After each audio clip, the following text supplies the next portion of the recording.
नमस्ते सभी को। मेरा नाम अभय है। प्रवीण भल्ला जी की लिखी गई पुस्तक राजगुरु पर शहीद ए वतन राजगुरु, इस पुस्तक के माध्यम से हम राजगुरु के जीवन के प्रति रवैया क्या था और उनके जीवन में चुनौती क्या थी, ये सब जानेंगे। तो पुस्तक शुरू होता है यहाँ से।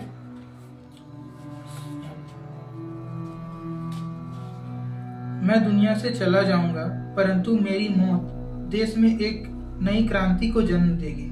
मैं फिर आऊंगा और तब तक बार बार आता रहूंगा जब तक मेरा देश गुलामी की बेड़ियों से आजाद नहीं हो जाता। यह बलिदान व्यर्थ नहीं जाएगा। मेरी मौत से हजारों राजगुरु उठ खड़े होंगे जो ब्रिटिश सरकार को भारत से उखाड़ फेंकेंगे। ये राजगुरु के शब्द हैं, पहले पन्ने पर दिया गया। इसके आगे दो शब्द 1747 से 1947 तक गुलामी के इन 200 सालों में भारत के गौरवशाली इतिहास में कलंकित अध्याय के रूप में चिन्हित किया गया है। अपमान, अत्याचार, दमन और शोषण के लिए कुख्यात इन विषयों में भारतीय समाज को बुरी तरह कुचला गया है।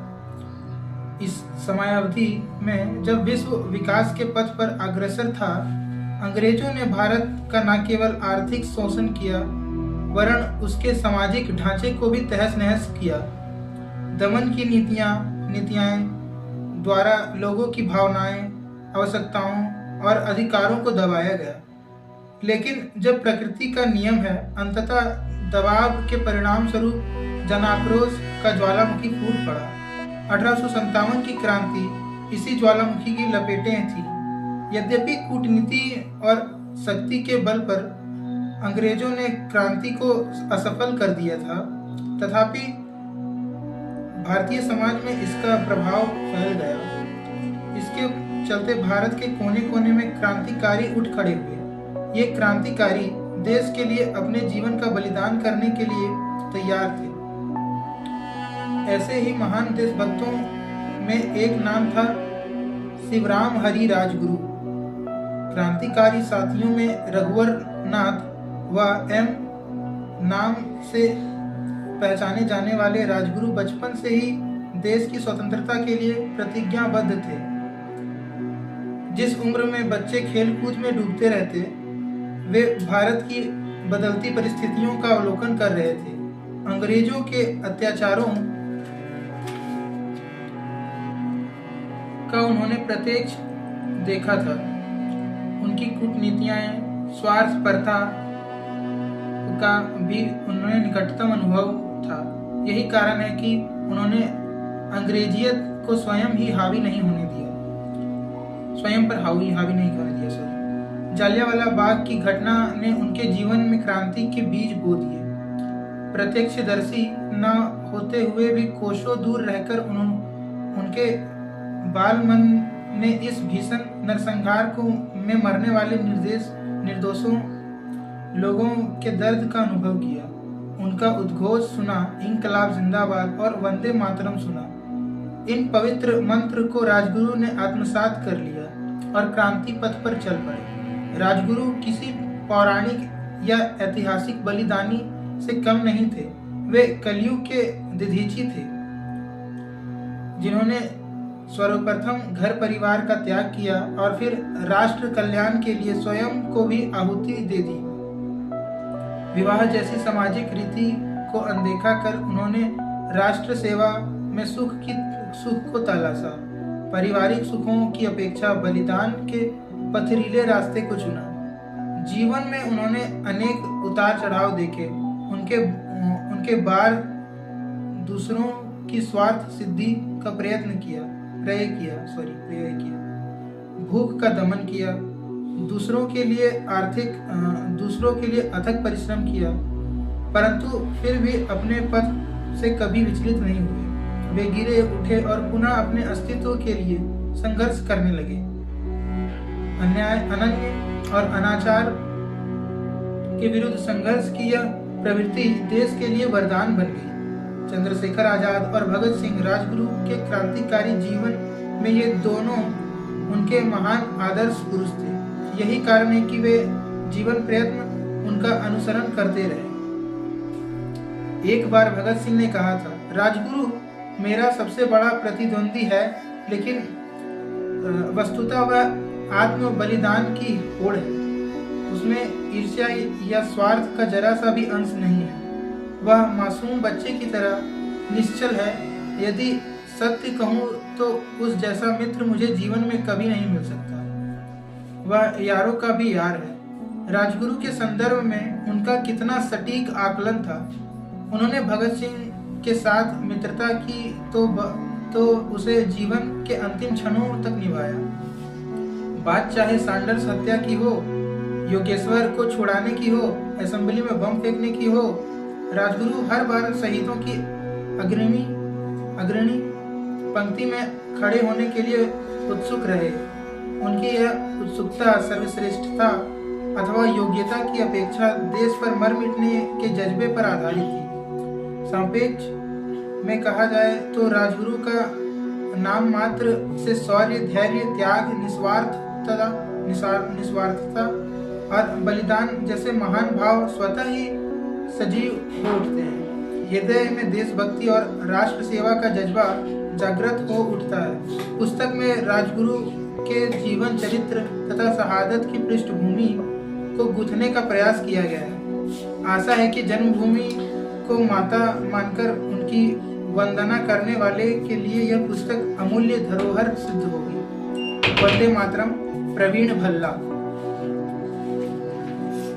यहाँ पर अनुक्रमिका है।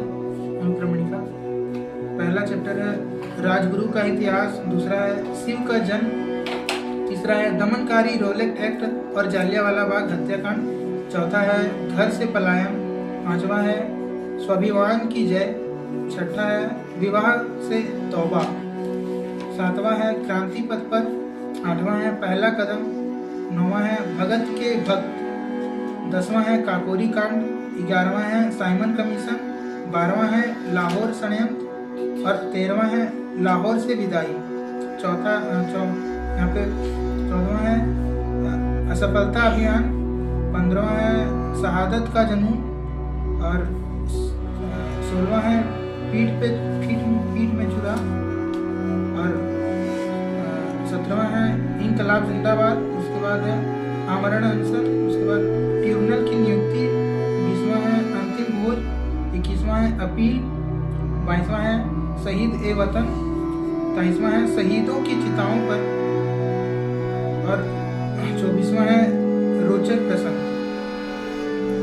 ये शहीदों की चिताओं पर लगेंगे हर बरस मेले, वतन पर मरने वालों का यही बाकी निसाब होगा।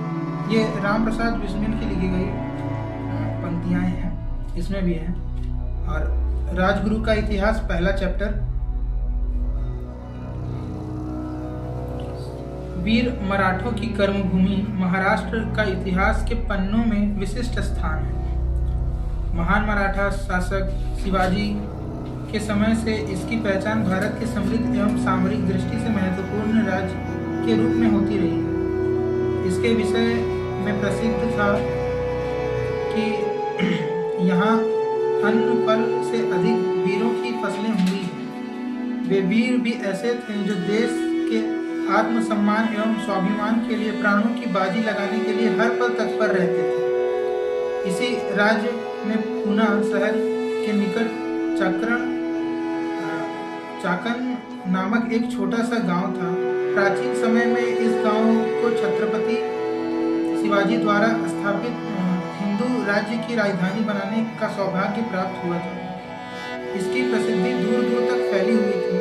गांव में पंडित केशेश्वर अपने परिवार के साथ रहते थे। उनका उपनाम ब्रह्म थे और वे संत तुकाराम के शिष्यों में से एक थे।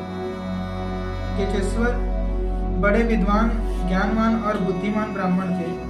गांव भर में उनकी विद्वत्ता और डंका गूंजता था, लेकिन यश संपन्न होने पर भी वे सादा जीवन व्यतीत करते थे। अहम का उनमें लोग लेस मात्र भी चिन्ह नहीं था। परोपकार, दया, धर्म, परायणता आदि गुण उनके रक्त में घुले मिले थे। यज्ञ में सफलता। कहते हैं एक बार महाराष्ट्र में भयंकर अकाल पड़ा। चारों ओर भूखमरी और मौत का तांडव होने लगा। अन्य जल का अभाव हजारों लोगों को निगल गया। ऐसे में इंद्रदेव को प्रसन्न करने के लिए प्रसिद्धि पंडित ने एक समूह से यज्ञ आरंभ किया। अकाल पीड़ित लोग व्याकुल होकर यज्ञ की सफलता की प्रार्थना करने लगे, लेकिन अथक प्रयास तथा जप तप करने के बाद भी वे इंद्र देव को प्रसन्न न करने में असफल रहे। लोगों में निराशा की लहर दौड़ गई। उनके दुखी चेहरों और व्यथा को देखकर पंडित कचेश्वर का हृदय द्रविड़ हो उठा। वे उनकी सहायता करने के लिए आतुर थे। अंततः उन्होंने यज्ञ को सफल करने का बीड़ा उठा लिया। क्योंकि बड़े से बड़े पंडित भी इसमें असफल हो चुके थे, इसलिए लोगों का विश्वास छिन्न भिन्न हो चुका था। चाकन गांव के निवासी पंडित कचेश्वर की विद्वता से भली भांति परिचित थे। उन्हें पूरा विश्वास था कि वे अपने कथन को सत्य करके ही दम लेंगे। निश्चित दिन यज्ञ आरंभ हुआ। यज्ञाग्नि में आहुति डाली जाने लगी। निरंतर 2 दिन तक मंत्रों का जाप का स्वर गूंजायमय हो रहा। वैदिक जाप के फलस्वरूप तीसरे दिन प्रातः काल में ही काले काले बड़े बादल उमड़ आए और फिर देखते ही देखते मूसलाधार वर्षा होने लगी। मंत्र इसमें प्रभावशाली थे कि कई दिनों तक अनवरत वर्षा होती रही। इस कार्य को बड़े बड़े पंडित भी नहीं कर पाए। वह 2 दिनों में सफल हुए। दुखी जनमानस पीड़ित कचेश्वर की जय जयकार कर उठे। इसके बाद कचेश्वर की अलौकिक शक्तियों को सम्मान की दृष्टि से देखा जाने लगा। राजगुरु की उपाधि। पंडित कचेश्वर को लोकप्रियता चाकन्य से निकलकर संपूर्ण महाराष्ट्र में फैल चुकी थी। वे अद्भुत, विलक्षण तथा शक्ति संपन्न ब्राह्मण के रूप में पहचाने जाने लगे। उनकी कृति बढ़ते बढ़ते साहू संभाजी राज भोसले छत्रपति महाराज के कानों तक पहुंची। साहू जी वीर छत्रपति शिवाजी के पौत्र थे। अकाल के विकराल तांडव और यज्ञ के में पीड़ितों की असफलता का उन्होंने भली भांति ज्ञान था। उन्होंने जब पंडित कचेश्वर की मंत्र शक्ति का चमत्कार देखा तो वे उनके मुरीद हो गए। उन दिनों वे अपने प्रतिद्वंदी ताराबाई के साथ राजगद्दी के संघर्ष में उलझे हुए थे। ताराबाई उनके सौतेले चाचा राजा राम की पत्नी थी और अपने पुत्र के लिए मराठा राजगद्दी चाहते थे। उसने अनेक मराठा सरदारों को अपने साथ मिला लिया। इसके परिणाम स्वरूप साहू जी का पलड़ा कमजोर हो गया। ऐसी विकट स्थिति में उन्होंने पंडित कचेश्वर से मिलने का निश्चय किया। शीघ्र ही वे राज्य प्रबंध का बहाना बनाकर चाकन्य पहुंच गए और कचेश्वर से भेंट की। छत्रपति साहू जी को अपने समक्ष देखकर कचेश्वर अत्यंत विस्मित हुए और गंभीर स्वर में बोले, महाराज, आपने यहाँ पधारकर हमें कृतज्ञता